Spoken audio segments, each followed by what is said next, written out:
This is the Taste and Purpose podcast. I'm still Hassan. This is Steve. I've remained Steve. Uh, Very well.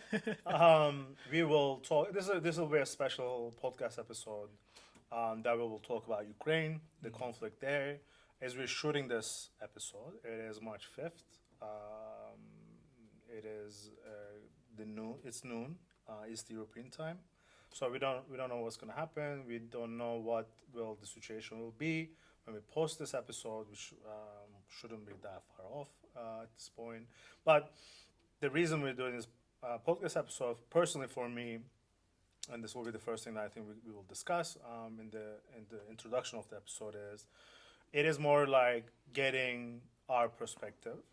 It is also on a psychological level, sort of diminishing our levels of anxiety of the situation.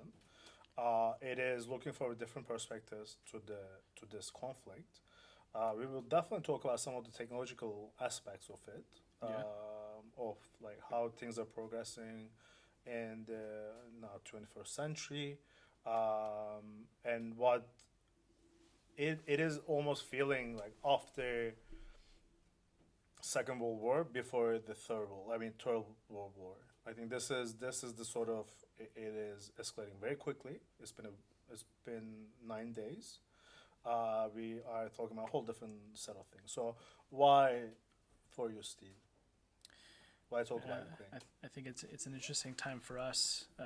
We just wrapped up an episode a few minutes ago, and we were like, we'll see you next week. But the fact is that we just had to sit down again and talk about this to firstly get it off our chests, and secondly just open up the conversation to the tension that Europe is feeling right now as a whole,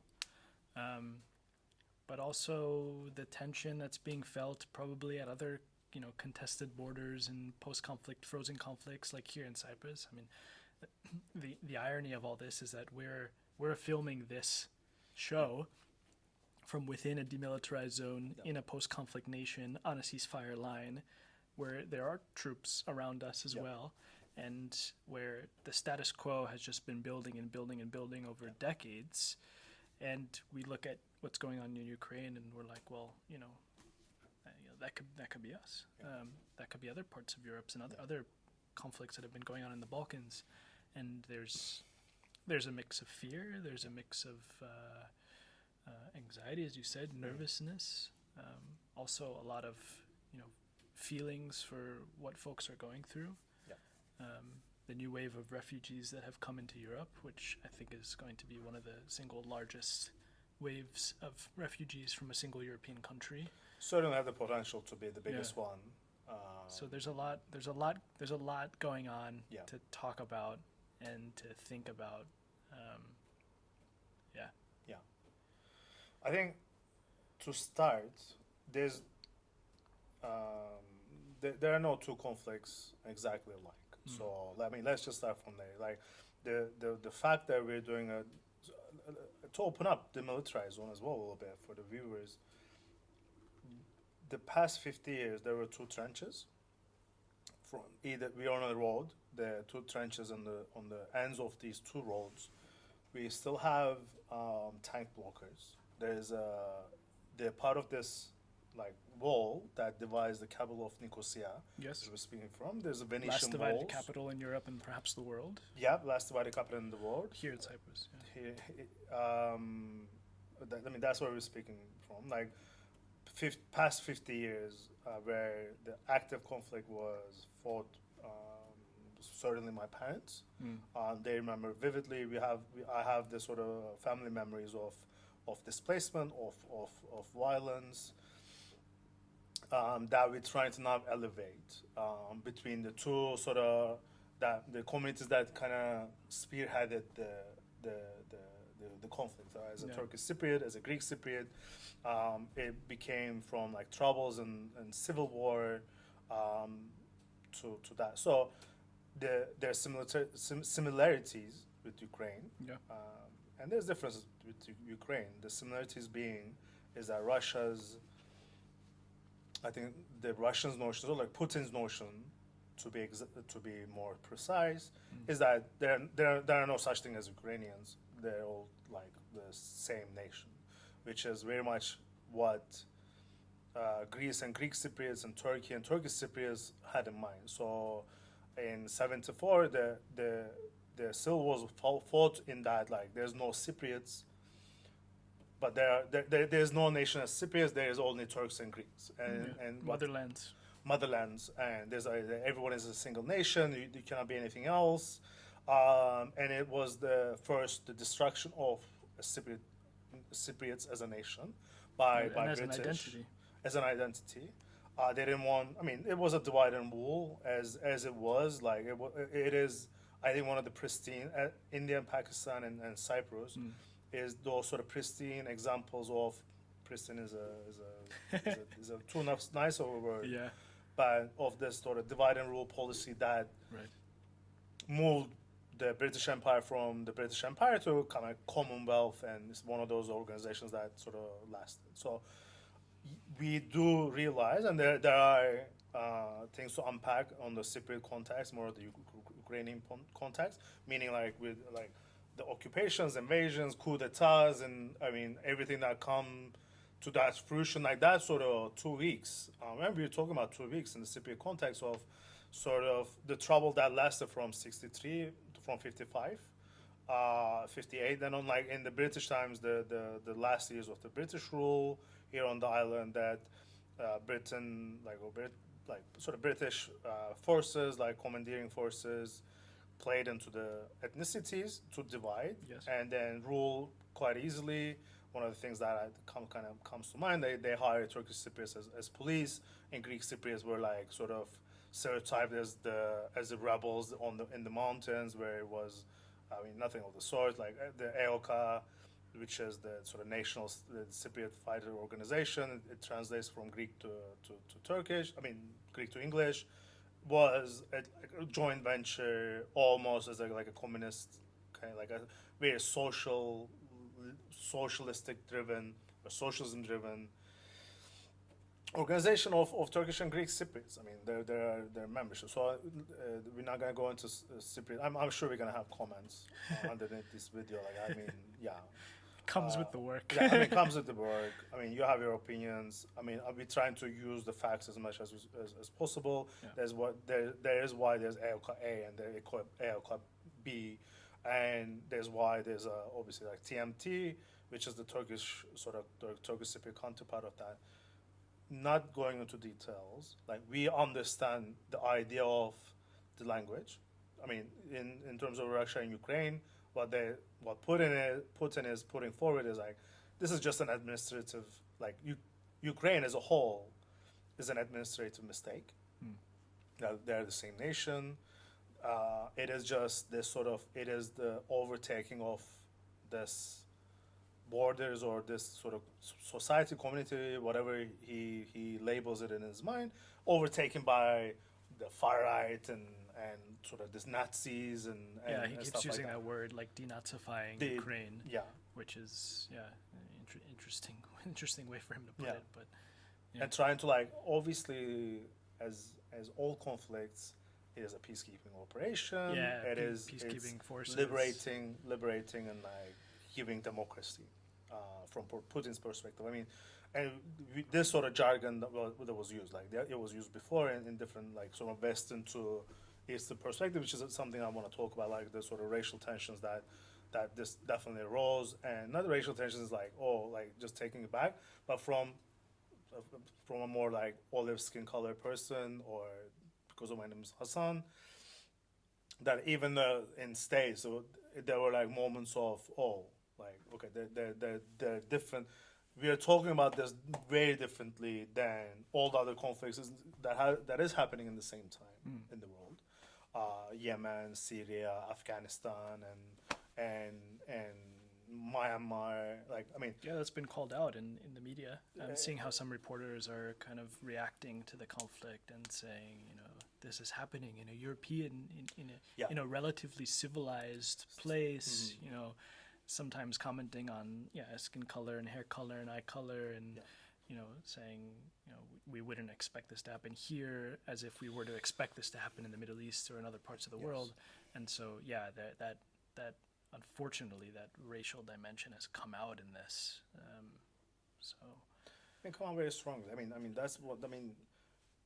Why we're having an episode of this and not like Palestine Israel is very apparent. Like it's the more you will watch it more, we want to talk about it more because it's almost like now it came to a point of like the largest nuclear power plant in Europe is under kind of attack and it's now under the control. there's a fire yesterday. There was a fire yesterday. A couple of soldiers died, and like we're trying to take solace in like it didn't explode. Like it Yeah. could have like it's a train building that was on fire, and Worst case scenario didn't happen yet. It's yes, like and we kind of taking solace in that now, not knowing what's gonna happen next week. yeah. And I think that should be addressed. Like why, as like a Turkish Cypriot and Greek Cypriot, like why are we talking about Ukraine? It is just in our lives now. Like it's constant looking at the screens. It is the constant sort of the like what happens, right? Like anything in the world it becomes so much visceral. Like when you kind of see yourself, it's like empathizing, and Yeah. the sort of quote unquote. Like, I don't want to play into this West East thing, but like it is felt so much more in Europe. It is felt so much more American perspective to do that, and the cringe is also a lot of like the cringe of the generations that involved, which is like the boomers and Gen Z, which is the point of like any sort of racial tension is even in a Ukrainian conflict context is like is unacceptable almost, and it is raised. It's not like these people are running from the war, but like why in the border the same day that you were like welcoming Ukrainian refugees with like tea and like you're opening up and there's no passports, and the same time like you're building a high tech wall to keep this kind of refugees apart, and like you're kind of beating them up. Yeah, there's been stories of sort of separating different groups of refugees that are coming from Ukraine at some of these borders, which has also been really concerning to hear. So yeah, this recent war and invasion has uncovered a lot of issues that makes it even harder to deal with. It's like it's enough that we have to, sort of mentally and emotionally bear the conflict that's come to sort of European soil, but also to see some of the other effects of that, whether it's some of the racism that's come to the spotlight, or other rhetoric that's been thrown out there. So yeah. What is the also mentioning that just like the one thing about this sort of racial aspect of things, I think it's a good thing. Like why is it a good thing? Because like we're kind of talking about it. It's like we're not saying like we're gonna support you guys 100%. Like we're with you, but those issues were kind of addressed by one of the ministers like in Twitter. Like okay, like we were kind of working on that, not only from a skin color perspective, but also LGBT rights as well. Like yes, like we're under an invasion now, and these guys like had to address those sort of comments. Like we're under invasion, like we're gonna figure this out, and then the LGBT community will have more of a freedom to speak, and all of us can kind of live in peace. Like it wasn't like it was kind of addressed. Like it was that level. In this crisis mode, it kind of forces for the better for groups, countries, political parties, governments on both sides of the spectrum to kind of lay down their rhetoric and be like we have to work together to help these people doesn't matter what culturally or racially where they come from, or what group they identify with, whether it's LGBTQ or whether they're disabled, accessibility, because this is another challenge when it comes to refugees. How do you create the right conditions also for these people to also find another home. So it's come up in the conversation too. I mean, it's I think the question of like means to an end. Like we do care about the means. Like it's almost like the international support. Like it's almost like it kind of feels like in the history books of like the literal evoking of like the sort of international fighting groups in the Spanish Civil War in 1930s, where like Hemingway and although that sort of international group made famous. We now like Ukraine is very much going for it because they know like it's almost looking at this as the military advantage is so on the Russian side that like we already know like the fight is lost. It is just kind of like they're gonna keep at it, and they're gonna obviously they fight the oppressors, but the means also matter. Like in the Yeah, sort of yeah. international scale, like means also matter to an end. Like we already know, like we're with you. We're gonna be with you. I mean, definitely the response from an international perspective, like sanctions and the political pressure on the European Yeah. and American leaders, is I mean, it is unmatched in the since the Second World War, and we didn't have that sort of dichotomy. I mean, we still had dichotomies in Europe and Asia. Let's not go into that. But my question to you, to like sort of, what is the like one thing that that you think is gonna come out of this? I think. Like, let's start with the future. Like, what do you think is the one good thing that's gonna come out of, if there's Yeah. any? I mean, I think the first good thing we've seen is the unity of Europe to respond, Yeah. with the U.S. as well, in the severity of the sanctions that they've placed on Putin and his oligarchs and Russia. That was a very quick and united and determined response, and I think that says a lot for hopefully the future of Europe and how it could progress in unity, and make decisions quicker, and bring more countries into the fold. You know, Ukraine applied for EU membership, but I think some others in the past few days, like Moldova and one other country that's slipping my mind, also submitted applications. Something I saw on Twitter, unverified. But No. I mean, there's a accession process. Like Ukraine wasn't a part of that, but Moldova was, and Republic of North Macedonia now. They're in the accession progress. Turkey is one of them. yeah, It's been. I mean, it's the longest. The longest one is Turkey. Yeah. Certainly. And Ukraine just became fast track, which kind of raises its own like whole kind of questions because like, I mean, much like Cyprus, Europe in the constitution says like we're not gonna take on anybody with a territorial dispute, which was proven wrong with Cyprus, which like adds to the tensions on the island. Like does. part of the island is European. Like all of the island is technically EU land, Yeah. but some parts of it is like it's the rule of law is suspended in the north. So me as a citizen, as a European citizen, European Union citizen, but like the place I live in, the house I live in is like not. Yeah, I tried to explain this to someone yesterday, and their perplexed look was comical because it's like, and then I had to think about how I explained it, and I was like, yeah, it's weird, you know. It's like geographically by land, Yeah. Cyprus is in European Union, but it doesn't play out that way on the ground in a way because of the division and because of the separated communities. And we made like evening news in Euronews in I think like eight countries within the specific issue of like we take them to a farm, and like the olives are European, but the organic olives are not European because they're not certified as like there's a whole cluster thing, and it brings you the question like some of these like emotional. I mean, I'm not saying like Ukraine shouldn't be part of the EU, like nowhere near that. It is almost like we're getting too emotional in the response where it's such a bureaucratic organization. Like, I mean, the spectrum is like, or the needle is like all over the place. Yeah. Where it should be like calm, like stepped process of EU, which Yeah. is like what we kind of seen. Too slow. Yeah. I mean, way too slow, way that's- too bureaucratic. That's which one is, of the good things. Yeah. Well, not that it's slow, is that it got faster in this process and the Yeah. response because it has, you know, part of Europe's issue over the past many years as it's become a union is the slowness in the progress Yes.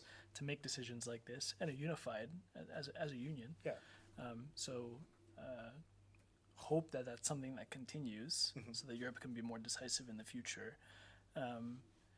And I also think that Ukraine's resilience in sort of fending off the invader has been a good thing, in the sense that it's inspired the international community.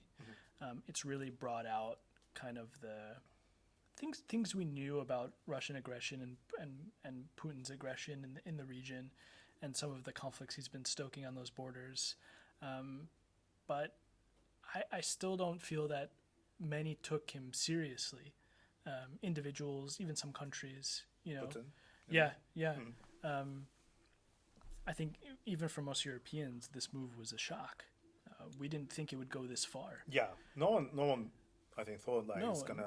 Even some Ukrainians, there was, from what I understood from a few people I was speaking to the other day, it's like there was also a split between Ukrainians who didn't see this coming at all and others who were more prepared.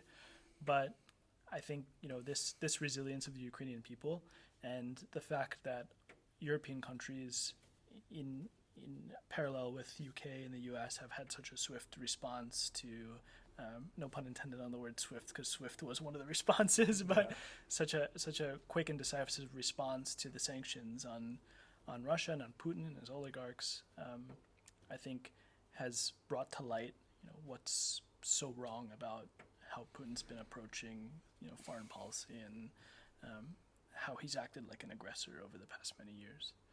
I mean, it is just, in terms of other conflicts, including Cyprus, it is just a simpler conflict to handle as well. Like, I mean, if there was any sort of script, like it was like baddies and goodies, to your first point, I think that most people expected, and like EU expected, and they were like preparing for it, because this is not a new conflict. Like, it's been going on for 8 years. Like 14,000 people already died before before Russian soldiers came from north and south. Yeah. This was an ongoing conflict. It wasn't like it changed in a day. But I think people were expecting, like, okay, we're gonna recognize these two regions of Ukraine, which is the most western two parts, and this is a playbook that Cypriots are very familiar with. Yeah. Of like, this is a different country, these are two different countries, republics, and then we're gonna defend them at all costs. And it happened with Crimea. I mean, Crimea was recognition.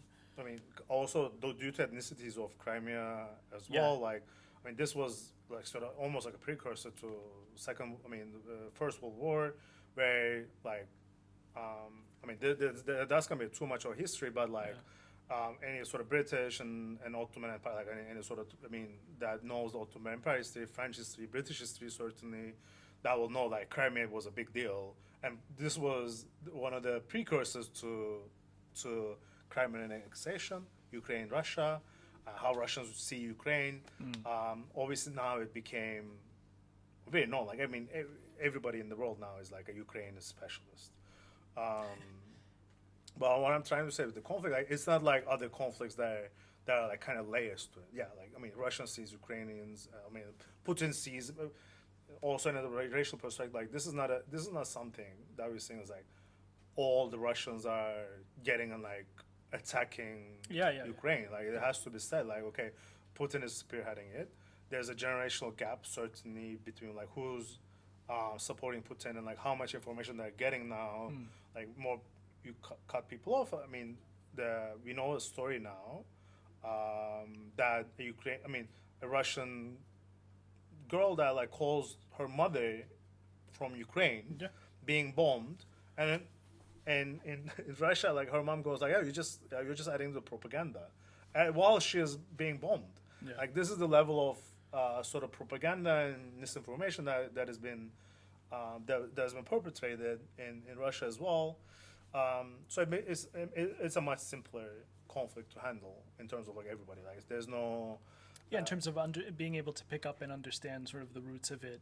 Because it's so new in the sense of like it being an active conflict compared to other parts of the world, and it's so relevant in a way, and so timely, and so in our face that we have more of an ability to unpack it and to understand kind of what's going on. what I mean by that is like, sort of definitely like you said, we're not viewing Palestine Israel like that. Like it's not. I mean, yes, we are, but there's still like you kind of like picking sides. And Afghanistan was like, there's Taliban, but Taliban is almost an international organization, like feeding off someone, and you're fighting Taliban or you're not fighting Taliban. Yes. It's like Afghanis and first it was the war was like there are tourists in there that the Afghanis cannot control their own government and country, so we're gonna like export democracy and like liberation, and then Iraq was like, oh, it's not like Iraqis, it is Saddam that we're like fighting against, and I mean that wasn't like kind of layered, like so I'm not gonna get into the to sort of different perspectives of it. What I want to sort of zoom out of this is and look at from a different perspective as a social innovators and entrepreneurs working in conflict zone. This Mikhail Fedorov, which is not known to many people, he is the digital transformation minister, if I'm not mistaken, of Ukraine. He's been fighting this on another level. He's applying on a different layer to what we come to understand as war and funding war and all this. It definitely feels very much like Spanish Civil War again, where people making small donations to the fight against fascism.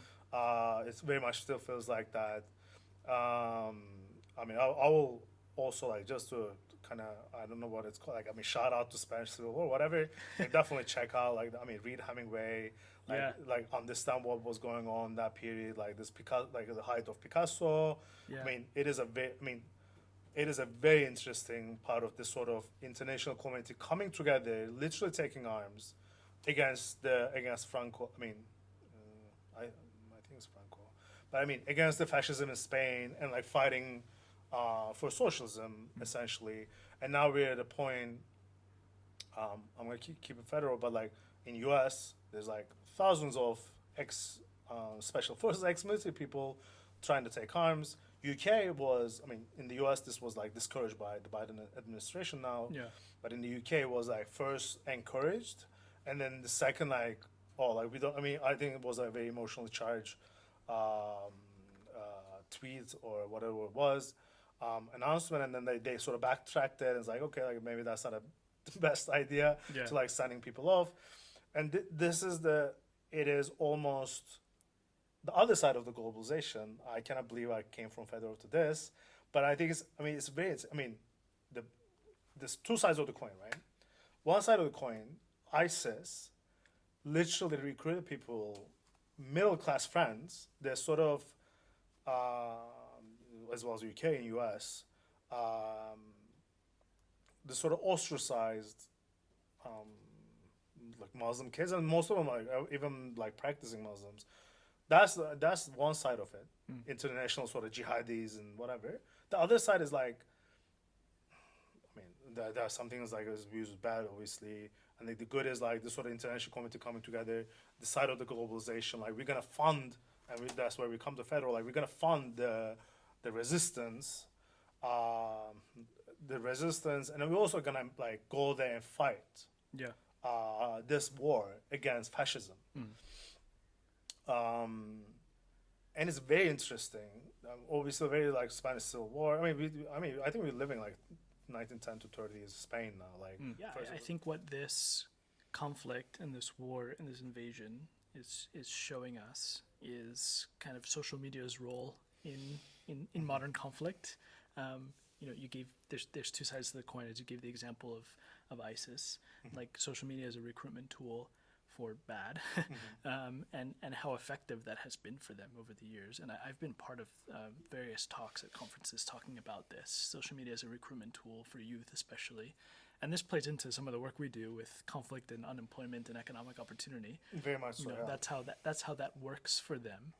And then there's how social media has played out in this type of war, in like a defense, in encouraging expats to come back, to bring up arms and fight and protect, to be heroes. How it encourages others in other countries who might not even be Ukrainian just to go back and support. We've seen that as well. I mean, I've seen videos of that on TikTok, Yeah. folks, taking arms and saying, I'm going to Ukraine, I'm going to protect them, I'm going to fight against this, larger ideology. So we've also seen social media as a tool, and you mentioned this with Fedorov and others, to raise money. And this is where crypto has come into. And this has been some of the most interesting parts of this conflict is kind of how Ukraine has been able to raise money for its people and its army through cryptocurrencies, and has announced various drops where people can donate via crypto.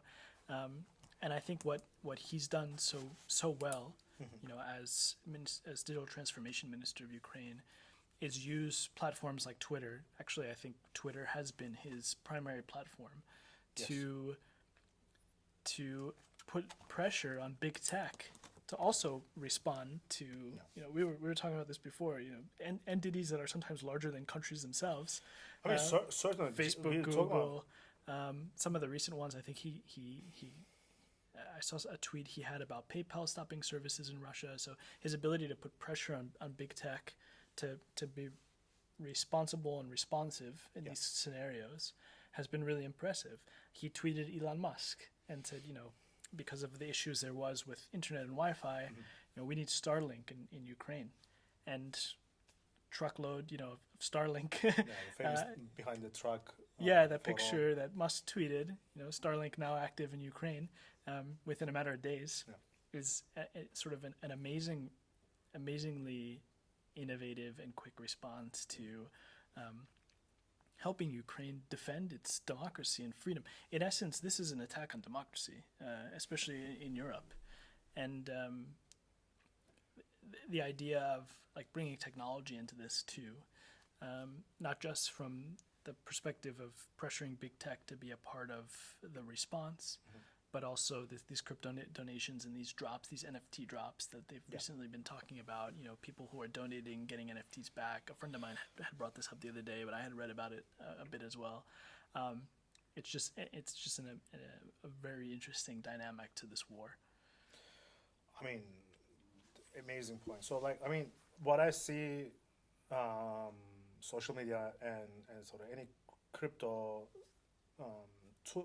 apps that are used, they're just, for me, they're just tools, and you can play it to either side. Because what 10 years ago is social media, they're not like a TikTok war, but we also have other conflicts like Palestine, Israel, those sort of videos, really monumental. Shijara now is in the vocabulary of someone that's living in Minnesota. They know what it is now. Much more U.S. oriented social media is this sort of Putin feeding this information, and this was documented for U.S. elections. That was same tool, different actors using it. Another great example of social media being used to influence and sway and democracy. Use as tools because they're unregulated. As public or as society, I'm talking more of a general sense of global society, that we wouldn't put tabs on this. But if it was media, we have the process of journalistic integrity and sort of full stop. So we don't know what to do right now with social media. This was a criticism of Facebook and YouTube, and very recently, not from the beginning of the conflict. YouTube and Facebook, Meta is known now. Yes. Is stopping Russian propaganda from sifting in sort of advertising accounts of Russian state is being suppressed, because it's a very simple conflict. When it was the U.S. elections, it was not the case. It was European elections, that was not the case. Now it's very simple because there's violence involved. It's very black and white. Yeah. The French elections that happened, or the German elections that we saw. It is U.S. elections the most advertised one, but Russian Putin like put his finger on all different, especially far right rise in Europe. That's what we kind of understand it now. The other was crypto, where unregulated. It is used for this, but it's also unregulated. It's used for a whole different. I mean, it is a tool that is at the same time used by Ukraine and Russian oligarchs. Yes, yes. So completely get it. I think this is a very interesting conversation because we're in those sort of break the rule or bend the rule Yeah, kind of that we just spoke environment. about in the last episode. That everybody is working towards a vision, like working towards a goal, and using these tools to like obviously NFT. I think it opens up very different questions. I think for me, and I want to get your opinion on this. Certainly, when I heard like the Ukrainian state now giving limited edition NFT items, NFT tools, like these sort of little badges that you donate money and then you get this sort of collector's item NFTs to your possession. So that is like obviously there's no cost, physical cost of shipping it and doing it. It is basically your medal of donation. But it is a funding, and like we don't know, like I mean, we obviously don't know where the funds are going at this point. Like it's also like a military secret, probably, but we know that it's over half spent. I think last account was like over $50 million that came from crypto. It was like the quarter of all the funding came from crypto and sort of cryptocurrencies, whether it's like Bitcoin, Ethereum. I heard like Polkadot had Yeah, a like lot one of the of the biggest ones. foundations of the big cryptocurrencies had given as well. Yeah. Exactly. I mean, Binance is now, I think, not like admitting in Russian oligarchs, or like they're checking this sort of, which is basically what SWIFT is, and what basically Yeah. like the financial processes are like sort of anti-money laundering and like know your customer and stuff like that. But it is also it will be a good example to fund social innovation. Yeah. To do good. Like fundraising is always a problem. To look at it as another perspective. Like us as Kolev, obviously our product is as important as this. This is the duality that Kolev lives in. Like our olive oil right now as the product is as important, and like I give focus as much as our social impact, like working with you guys, working with like peace education, and like trying to change the social perspective.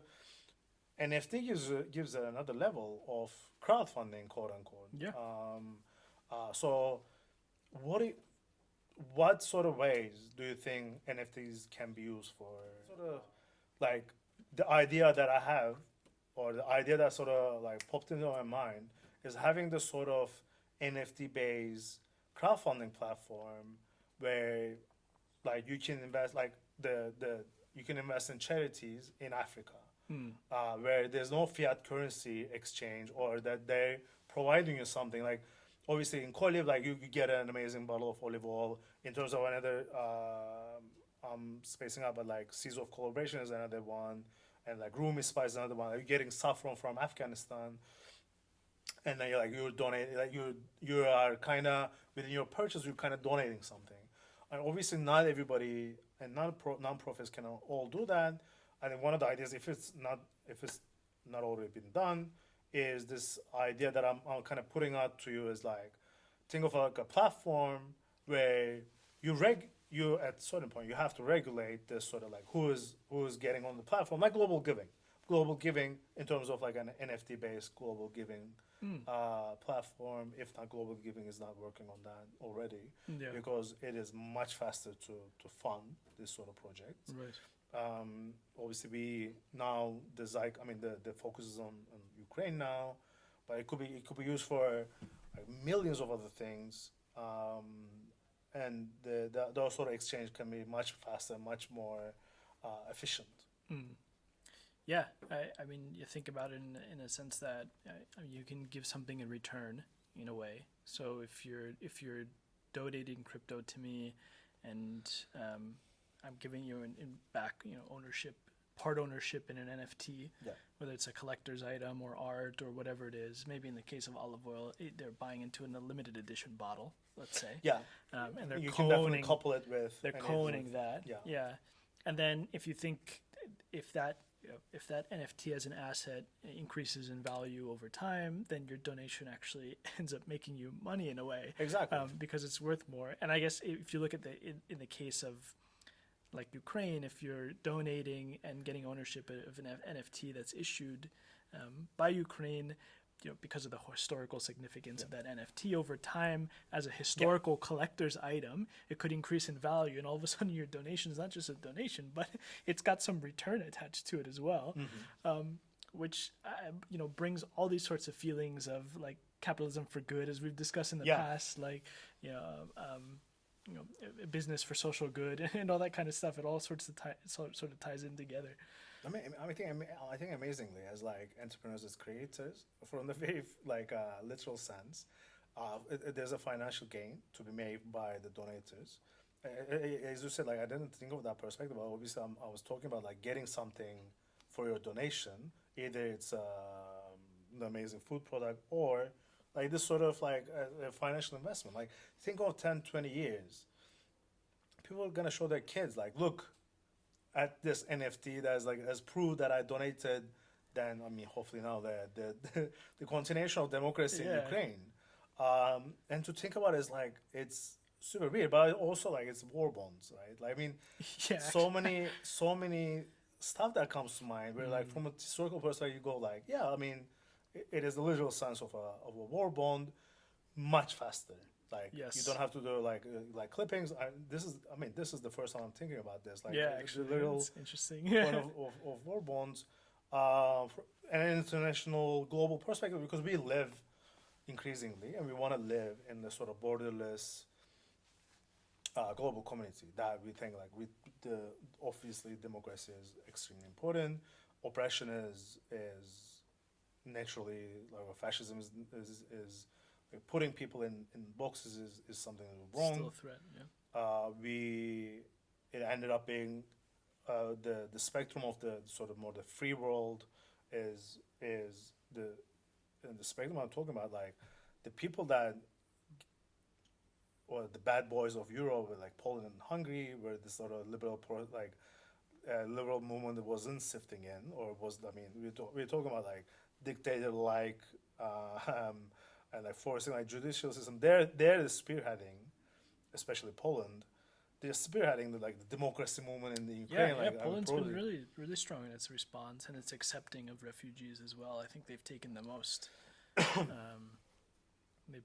provided a lot of great resources at the border. So yeah.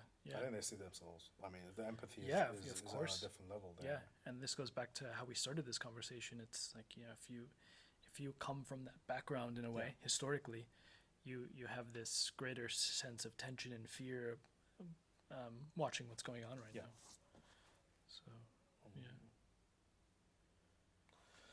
just looking at my notes, I mean, the NFT and social media was definitely something that we talked. I mean, we did talk about. I think this NFT thing is very interesting.